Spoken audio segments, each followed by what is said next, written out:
I need to. I keep. Yeah. Oh, good. We're live now. Yes, yes. I want to do that. Paul, I want to just ask you a question because Yeah. Joe Nandy just got something from Taya. Okay. Did you talk to Taya any of it at all? Okay, so Mhm. I guess Taya just sent this thing that she's now working at the golf club, Right. and that they're looking for her to do markets there. Mm. So we could move it to the golf course, which would have probably more traffic, and supposedly the food is better there. So anyway, Oh, interesting. Okay. Well, I knew that she was working over there, and I knew that they had like a kind of a common room, like a yeah, almost looks like a like a banquet usual room. There's a small banquet room. wedding. Yeah. Yeah. Yeah. So anyway, I know she won't talk to me, but she mentioned it to Joe Nandy, and Joe Nandy sent it to me. Okay. So maybe you just if you just say that I mentioned it or whatever, or Joe Nandy mentioned it to you, and that you wanted a little bit more details. Yeah. Sure. Yeah. That's good. Yeah. Good to have options. Absolutely. So I just thought we'd kind of see, mainly because what the food isn't the greatest right now at um, the Bourbon House. Right. So Yeah. it's I know that this is seasonal. The the clubhouse is seasonal, so we won't Yeah. have for the winter. So it's Hmm. you know it's just checking our options, I guess. Yeah. Absolutely. How do Yeah. people play golf in the snow? Can they? They My don't. husband's a golfer. He's a committed golfer. That's He why I plays. say it's seasonal. They Yeah. close down Yeah. in the winter. Yeah. Canadians are pretty hardcore. Like we'll go to Dairy Queen and scarf back a peanut butter parfait in the middle of winter, but we won't go golfing. Well, Right. first of all, you wouldn't be able to find that little white ball. Yeah. If you You'd did have it, to it paint was it a like different color. Ron has all his golfs because he has a little range in the back of the house. This is just personal stuff, yeah. Yeah. But he has a little range and he wants to build a little sand trap because we Yeah. have 5 acres, and so he can so he's got different colored They balls can back. practice. Yeah, yeah, and Yeah. it's fun to say, yeah, I have a golf course at my house. Mhm. You've got what? Yeah. A driving range probably is more accurate. Yeah. Yeah. So Awesome. anyway, I just wanted to mention that because I feel it might be a great idea.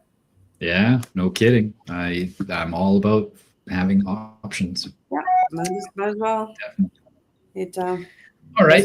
doesn't Down to business. down a business. We got some movement. We got some movement to track here. Ooh. I'm going to start off with Bitcoin. We talked about it yesterday, and it jumped up again after we chat. I think. Let me just double check here. Oh no, you know what? Yesterday it jumped up a little bit more.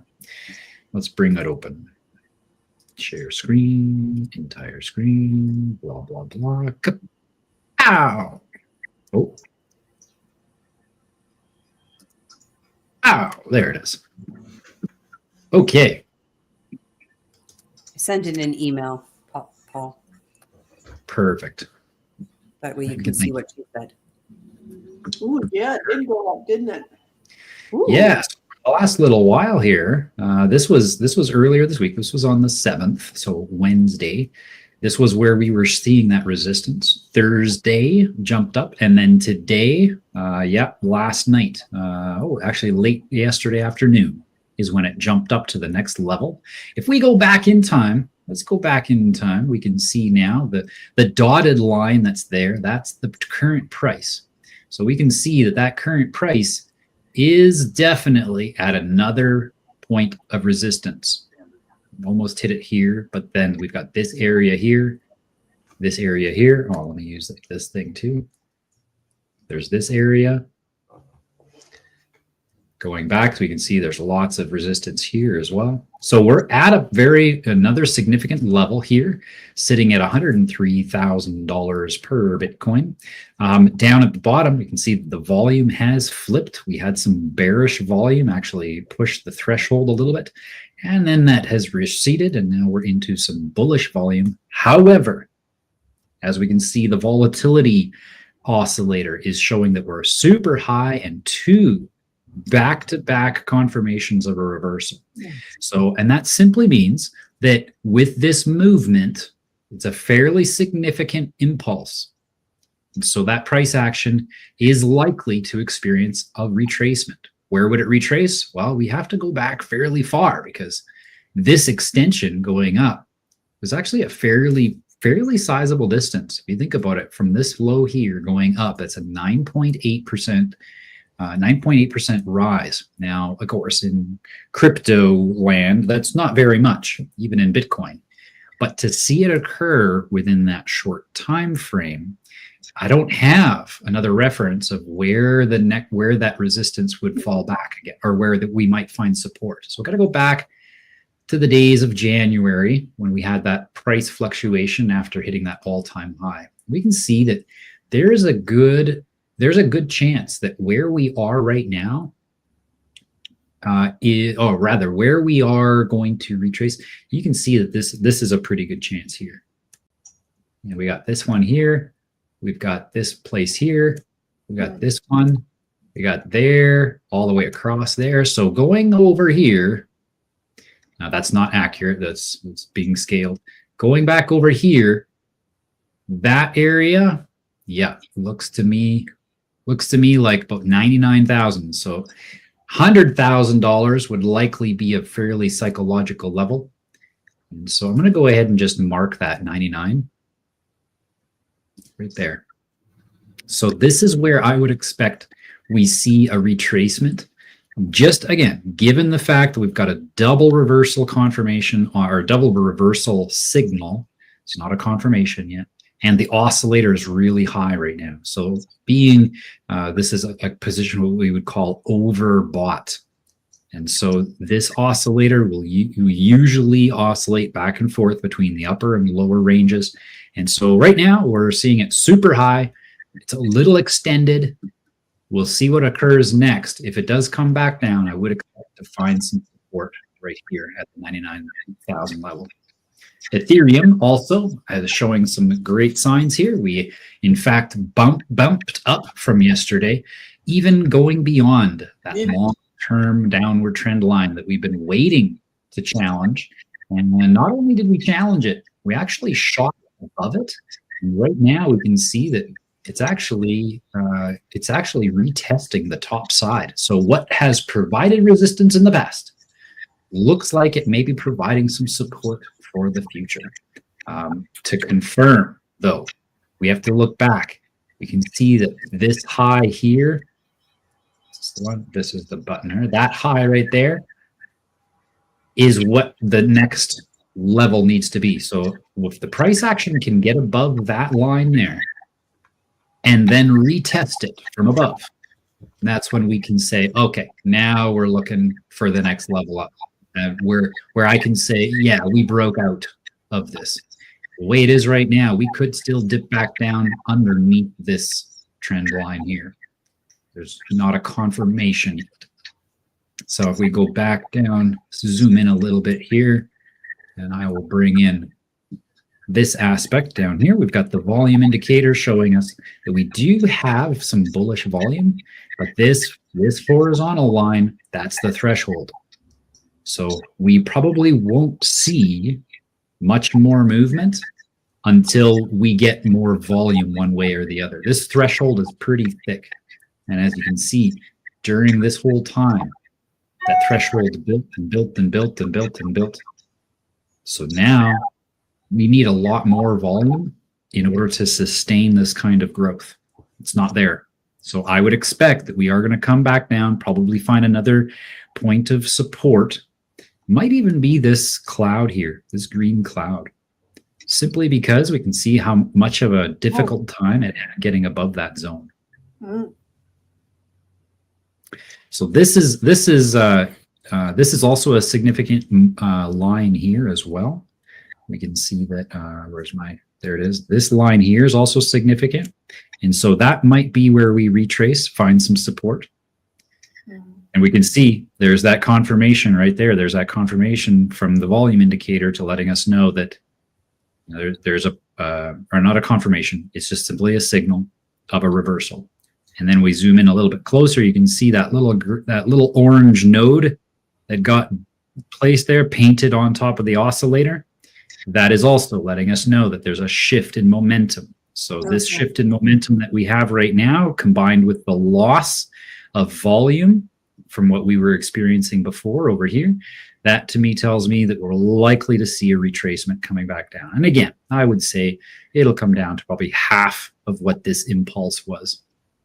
So likely this area here. That's the 2050 level. $2,000 is also a fairly psychological level for some people. And so we may see that resistance show up there as well. We can see that it provided some resistance here and there. So that's Ethereum. I wanted to touch those two simply because those are the big ones we're looking for. Yeah, go ahead, Maureen. No, is it okay just to raise my hand if I have a question? Then I can just not keep it up all the time, but just then you'll know that I have a question, and when it's right, you can, then you can stop or after you've got your flow. I don't absolutely flow, but I want to let you know that I have something. And what my question is like, how you have all of these indicators, and this that tell you certain things. Do other people, is this a software, or did you develop this, or how did, and maybe this isn't the right time to talk about it, and that's fine, but the question is there, like, do other people have this, and do they read it the same way? It used to be, I don't even know, but I know there were astrologers that worked on the stock market. Yeah, that's right. But now this is something totally different, another tool. Is it a tool that's available to, I guess, a broad spectrum of people, only to those people that, again, know what they're looking for, kind of thing? Good question. Really good question. I'll show you. So what this is, I'm just kind of minimize it a little bit here. So this whole color-coded aspect, this is algorithmically calculated and then painted to give the user a representation of what's happening with the data. Now, without getting into too much detail on how that algorithm works, yes, this is a software that is plugged into TradingView. TradingView is the software that allows us to read the chart. And then inside TradingView, I can go up here to indicators. And in the indicators list, I can choose from a wealth of indicators. And they can be various types. I've got baseline. I can bring up an average, true range, moving averages, all those things. And what I've done is within my journey of trading, is that I formed a great partnership with Lux Algo. Lux Algo is a private developing company, and this is what they do. They develop algorithms for trading. And so this is a premium product. I think their price is like $60 a month or something like that. But I was one of the earlier users. And in fact, the work that I was doing in 2019 and 2020, I was starting to teach people online how I trade. And Lux actually offered me a lifetime access to their software. As a thank you for talking about how I use their software. And ever since then, I've enjoyed this wonderful program that's about $600 a year to subscribe to. So very, very powerful algorithm. These guys are, very, very powerful. They don't care. They're not there to try to make predictions about what the market's doing. Their objective is simply to give more graphical representation of what's happening with the data. Yeah. Good. That answers the why for me. Thank you. I just needed whatever the brain wanted to know. Right. Yeah. little piece. You can actually see how many people do use it, though. So the oscillator matrix, that's Oh, one of I the see. Look at that. Yeah. Yep, 6.3 thousand. The price action concepts, that's 19,000. And then Wow. signals and overlays, 30,000. Okay. Yeah. Thank you. Most welcome. Most welcome. Bring back the oscillator here. All right. So that's Bitcoin and Ethereum. I wanted to touch base on those first. And as far as asking questions, if I'm looking like this, it's because I'm looking up at the screen that you see on the main meeting here. So if I'm like this, I might not see your hand. Yeah. But if you see me like this, I'll see it because I'm looking at this. I'm looking at our meeting now. Just wave. Just emotion attracts, doesn't it? Yeah. Yes. Motion attracts. Absolutely. Okay. All right. All righty. Let's move on. We're going to look at crypto in total, other than Bitcoin and Ethereum. This is the market cap of all the other coins. So if we take the Bitcoin and the Ethereum that we just checked out, and we take those out of the equation, this is what we're seeing for volume. Yeah. So this jump here is actually quite encouraging within the altcoin world. It is up 10%.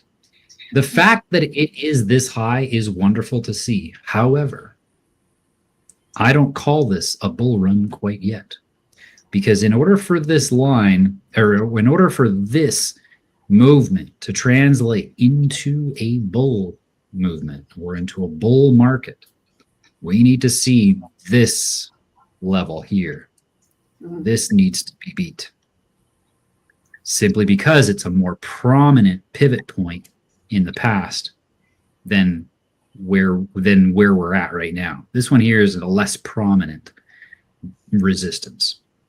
So we made it up. That's great. Awesome. Thank you very much for the nice little increase to our bags. However, this isn't over yet. I think we're going to see another pullback, probably come back and find some support around here before challenging that level. That's just the way it works. Another reason why we look at this.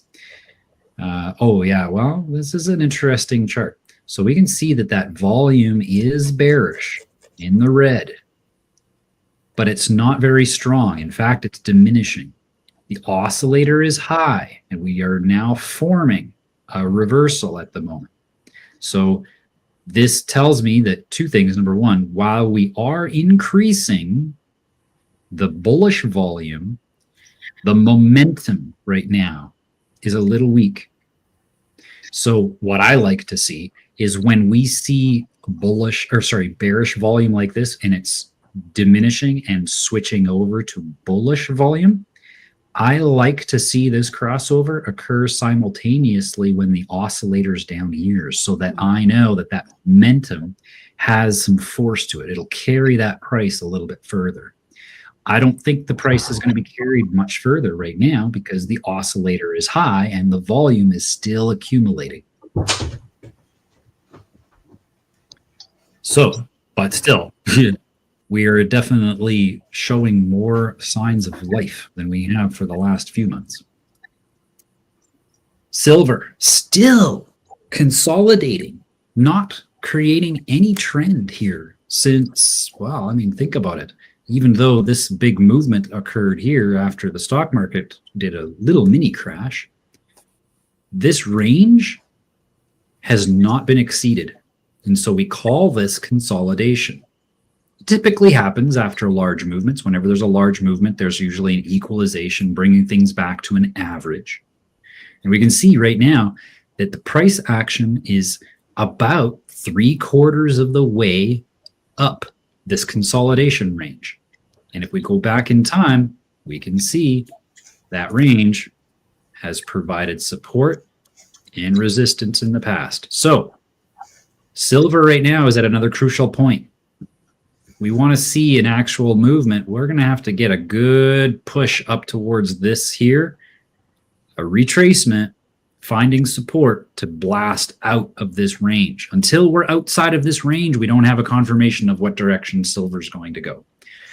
Volume wise, though, we can see that the bullish volume is a little bit there, but not very high. The threshold is much higher.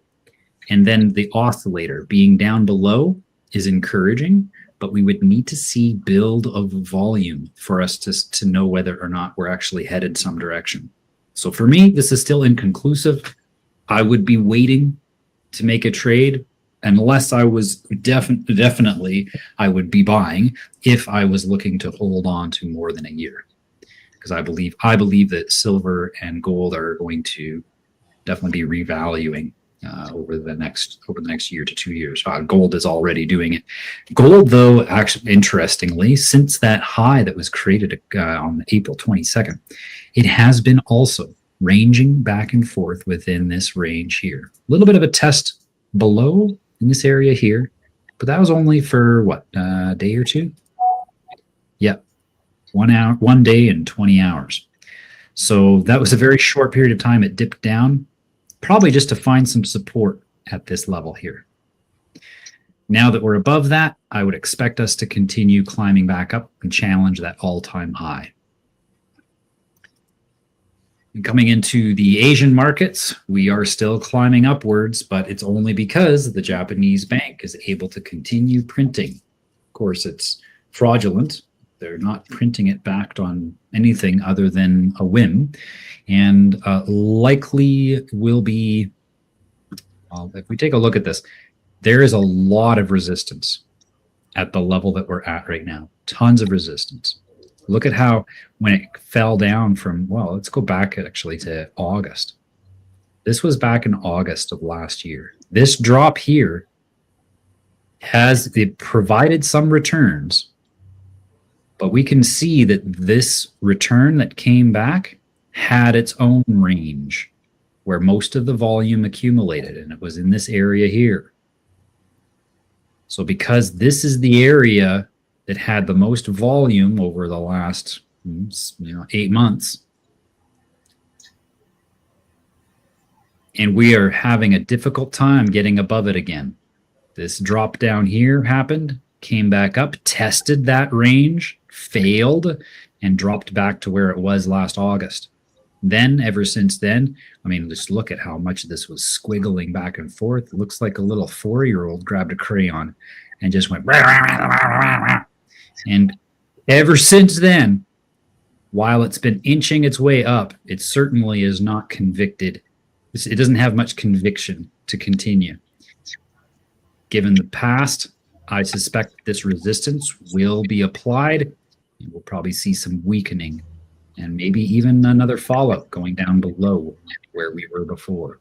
Simply because the system's coming to a close, guys. It's transitioning from one form into another, and the Japanese markets are no exception. US 30 now.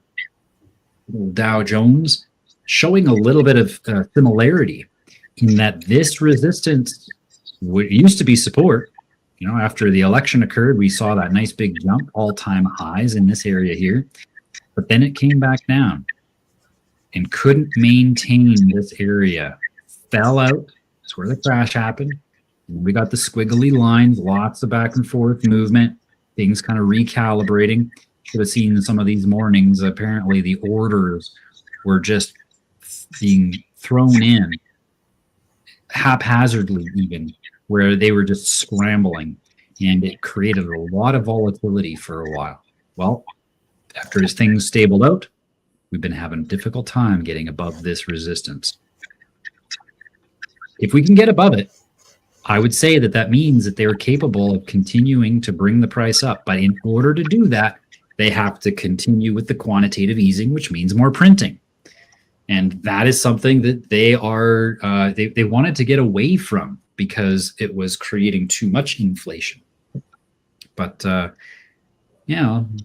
having to feather it a lot more now than ever. Yep. So that's my sentiment on this one. I'm not bullish. I am still bearish. I believe that this little blip here that we had was kind of like the, what do you call that? What happens? What do they call them when the earthquake? Before the earthquake, the tremors? Or they?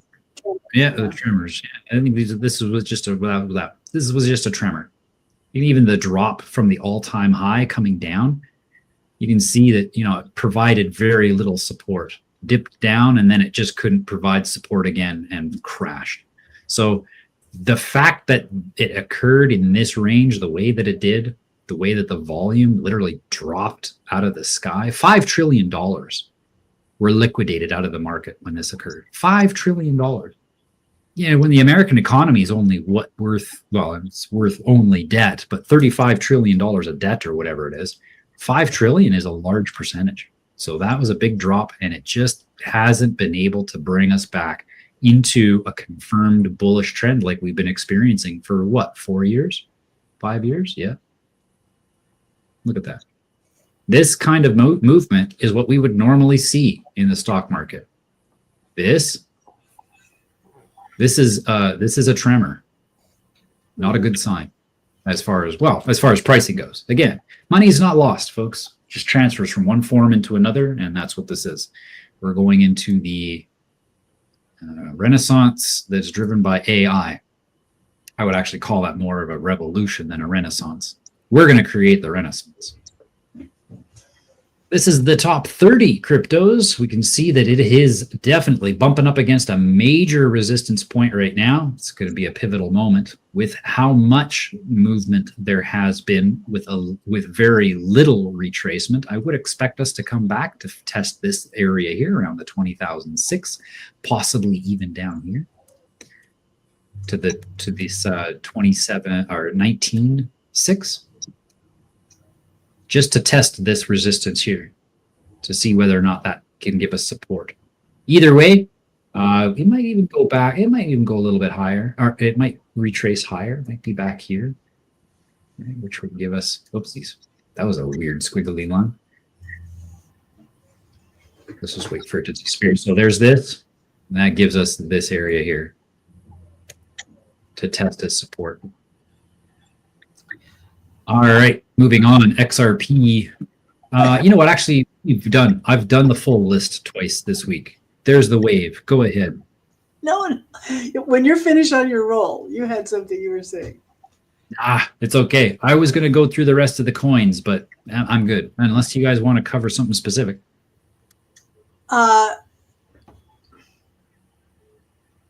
So when there's this, it's going up. Then people, it's like there's something in the water and people sell, and that's what makes it go down. I'm just trying to understand the dynamics of what makes it go up and down. It's fear and greed you were talking about. Fear and greed. Which direction are we headed? What are people's sentiment towards what's occurring? Now, that would be in a free market. Oh. What we witness within this market is manipulation. It's going to be what? What we witness is the result of manipulation. Manipulation. Yeah, because even prior to the days leading up to that big drop that we saw, I'll bring this back up again. In the days leading up to this drop here, we were told everything was fine. The mainstream media was talking about how great things are. Look, we've got brand new highs. They had all the evidence to show the world that things were good because the market had never been this high before. I'm going to go back in time. Look at this weekly chart. Look at this is as far back as that we have data. It was at an all-time high. So they had the evidence to prove to everybody that everything was fine. And they ramped that message up and hosed the retail traders. That's the people who do most of the trading. The retail traders, they just hosed them by convincing them that things were going to go up. That's why $5 trillion got lost here, because people were leveraged saying, yay, it's going to go up. They went ahead and opened up positions because they were told things are going to go up. The Federal Reserve said that everything is fine. Powell said that, we're probably not going to be going into a recession anytime soon. Oh, when was the last time they said that? That's right. Janet Yellen, 2008, right before the crash. So what we witness is in these charts is always a direct result of market manipulation. What does I, that I, mean? Market no, manipulation. So does it? What does it mean? Okay, I get the idea that people are then taking the manipulation is that I guess I don't know. That's what is being manipulated. I guess. great question. Definitely the sentiment. They are manipulating the sentiment that people have, By saying and they can. And what they do, yeah, well, they do it with the media in one ear, and what they do on the other side is that they move volumes of money that cannot you can't compete with them. okay, And the name of the institute, there's a name that we give institutions who are involved in trading. These are the JP Morgans that, they're yeah, moving 5 billion. Like one wealth manager will manage a portfolio of $5 billion, and there's hundreds of managers, right? When they move money around, the term is that they are market movers, because okay, when they change positions, it actually has a significant movement in the direction of the market. But here's the thing: they have so much money that they can calculate how much money would be needed to counter our sentiment. ah, okay, Once the media, because they can algorithmically watch what our sentiment is. All right. Well, and they can also just look at the positions of retail traders in the exchanges. The exchanges give all that report. How many people are thinking it's going to go up versus how many people are thinking it's going to go down. They have all that data. And being regulated, the market movers have access to all the data across all of the exchanges, because all of those exchanges have to follow the rules of the monetary system. The monetary system is comprised of the market movers. So they see where our sentiment is, engaged on based off of how we react to their media. They can go ahead and just move the market in the opposite direction so that we panic and sell up.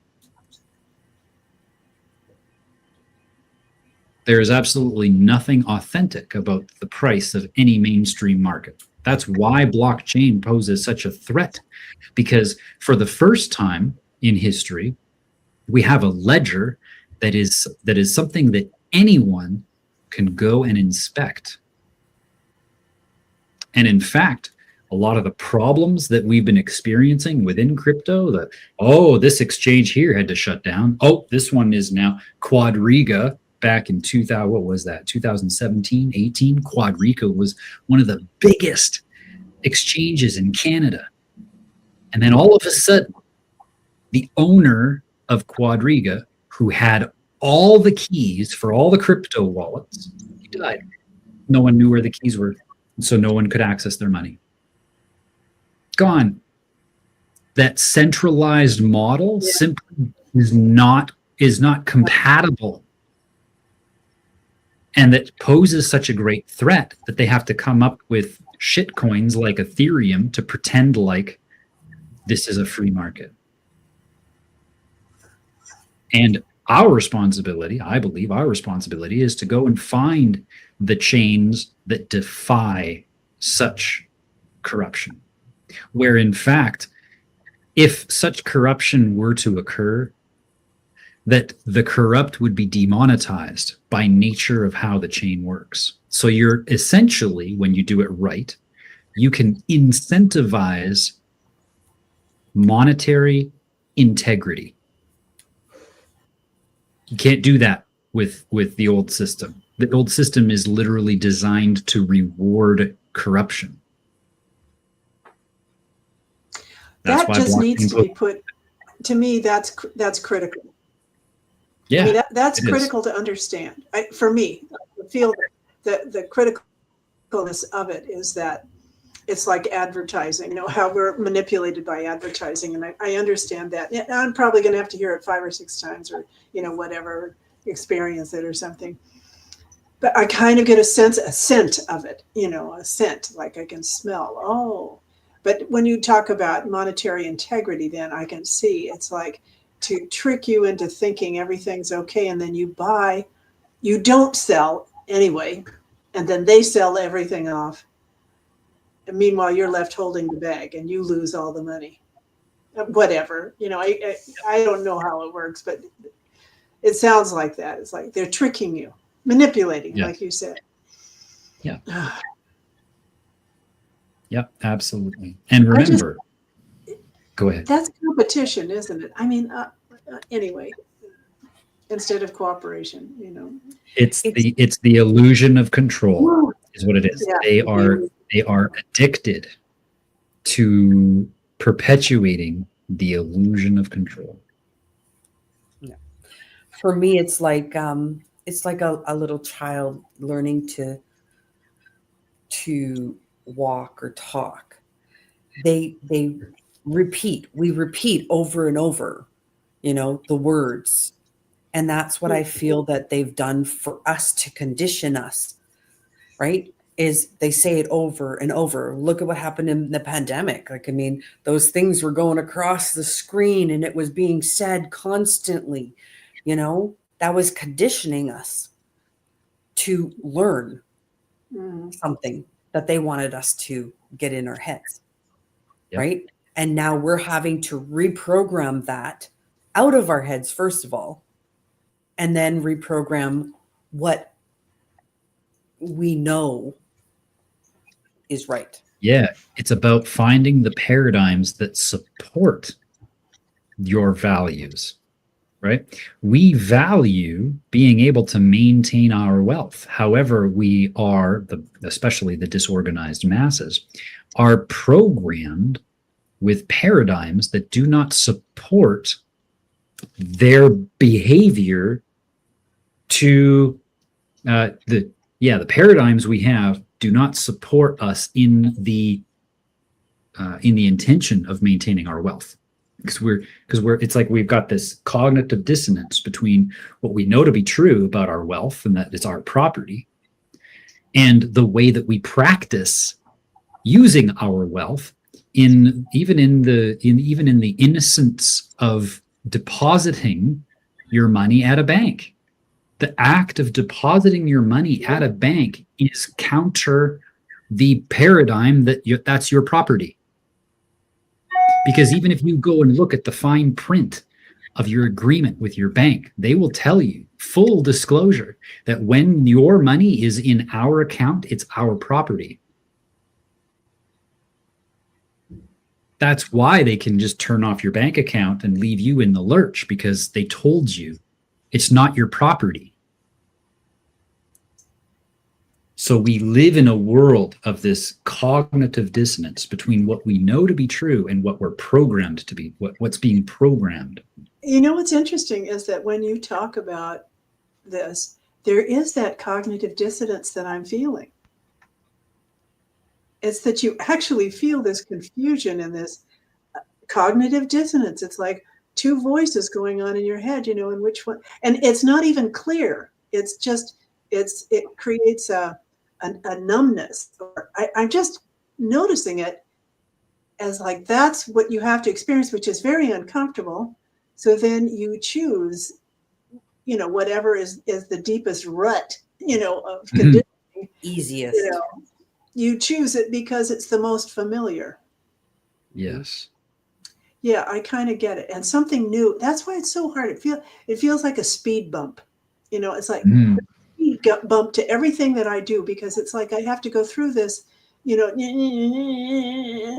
it's like the sound of the generator, it's like, it drives you nuts. Yeah.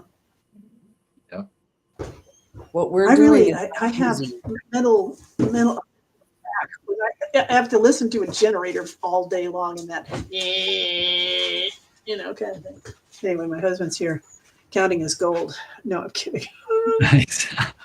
We're going to be Scrooge McDuck for Halloween. Yeah, good. Do the whole thing to make sure Anyway. if you are Scrooge McDuck, make sure that you've got the and make sure that you go and dive into it off of a diving board, swim through the coins. Did you guys grow up with those images? Yeah, I just think it's so funny. You know, it's hilarious. Everybody in my circles, it's funny too, because we talk about the programming, right? Everybody in my circles viewed Scrooge McDuck as the evil, big corporate capitalist pig. And I remember just being like, are you kidding me? That guy's got it made. What a fun. You have a room where you just go dive in all this stuff and play and throw it up. It's like flowers or gold. Which would you rather have? I mean, both, really. Because we have a room for the flowers and a room for the gold. And it's just all agreement, isn't it? It's so good to listen to you all and your opinions, and just again, it's hitting this cognitive dissonance, and just to name it, because then it's like, oh yeah, there it is. Yeah, something's going on. I'm hitting old programming, so it's just interesting. And my favorite saying is, "What goes on undistinguished controls you." Yeah, absolutely. The unconscious absolutely drives you unconsciously, because you don't get to rebuttal. There's no rebuttal going on. Yeah. Absolutely. Lori loves the rebuttal. I love the rebuttal. I used to be a pub. I don't even know how to call it anymore. Yeah, I used to do debate. That's what it was, debate in college. And, that was only like 60 years ago. I wonder why I don't remember it. I was never good at debate. Because you choose to. Debates are tough, man. Debating is a fine art. Hey, Ron. What you learn in debate is that it's all facts, and there's always another side. You can always gather all the facts to the other side to defend the position, so that you learn that neither position it's all arbitrary. Let's put it that way. Correct. It's arbitrary. Yeah, I remember. You always have insufficient data. Yeah. But there are valid arguments and invalid arguments. Well, yeah, but that has nothing to do with facts. No, it doesn't. But the structure of the argument, I took symbolic logic in my sophomore year in college. You either aced it or flunked it. Ron, all we can see is your that's okay. That's all that's talking anyway. Symbolic logic is the study of arguments. If they're logical or not. I love Spock on Star Trek. Oh yeah. It's not logical at all. It's just it's illogical for you to say that. But the ultimate argument is, I don't want to. I just like to. There you go. That's it. It's the ultimate, like, okay, you don't want to. And then your mind makes up all the reasons. That's to me. Anyway. What's the best time to get a hold of you, Audrey? Because I always have something else to do, so it's like, this weekend's not good.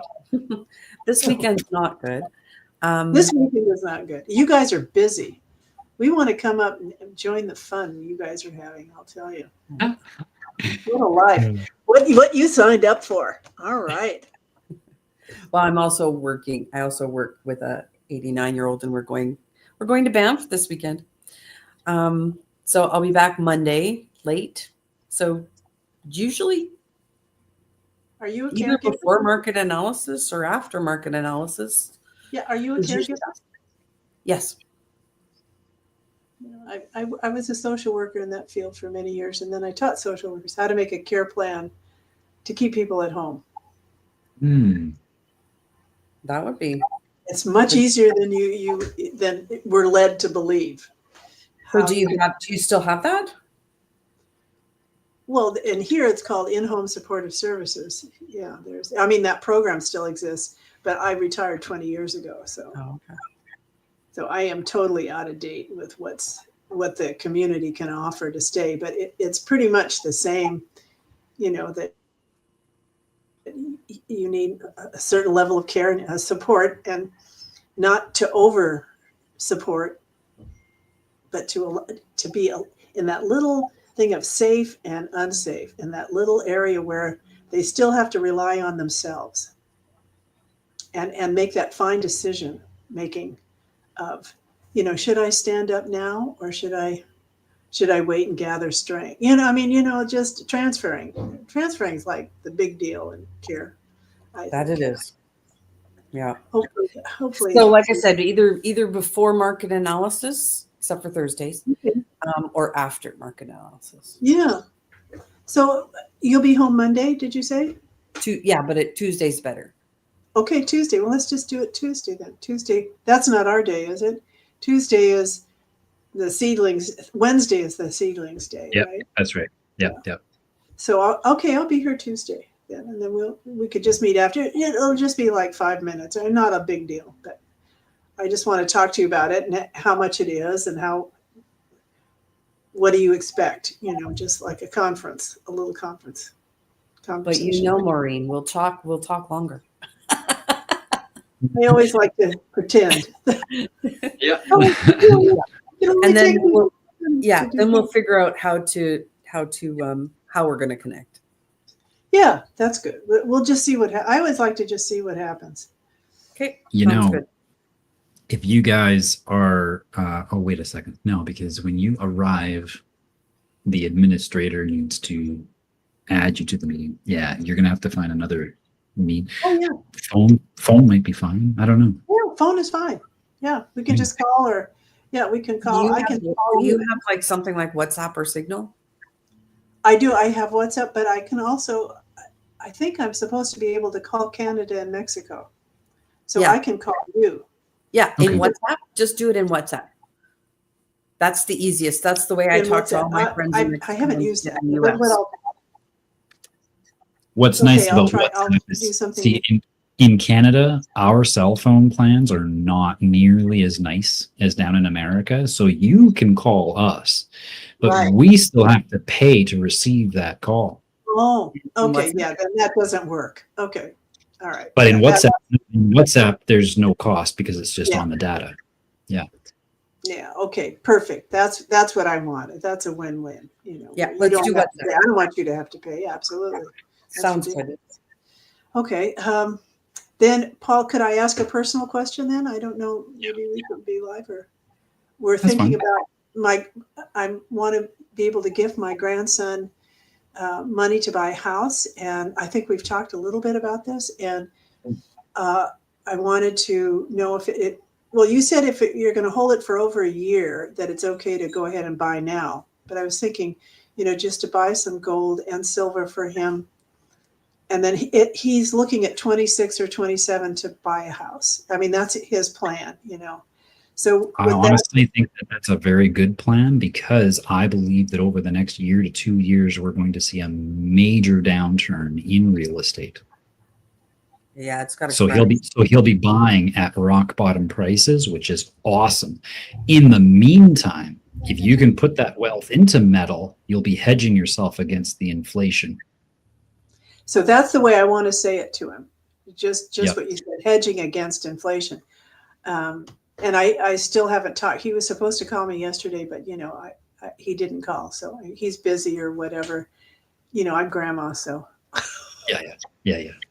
But it's okay then, because I was going to buy right now. Money Metals has, and I wanted to ask you about this. They have a gold Liberty 1 ounce for $34.99. I think it's $89 is the premium over a 1 ounce coin. Wow. So I thought I was going to splurge and just get 3 of them. Yeah. And market price right now is $33.41. So go ahead and then it's what did they say? 89 over as a premium per ounce. I think they were going to charge. Okay. So what is the percentage? Just so that I have an idea what the 89, percentage the 89 would be that would be a 2.68% surcharge. So is that's very good. That's reasonable then. Oh, yeah, I would say very good. Yeah, so then I want to get familiar with what. Yeah. Okay.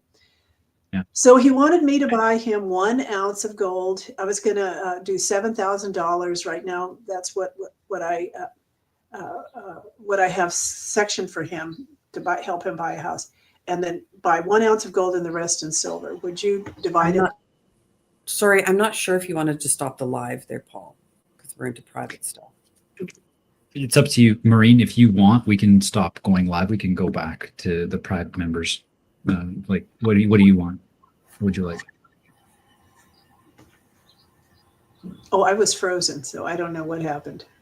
Oh, no worries. I was just going to say, if you want, I can close the live stream so that this is more private. Okay. What would you prefer? All right. Yeah?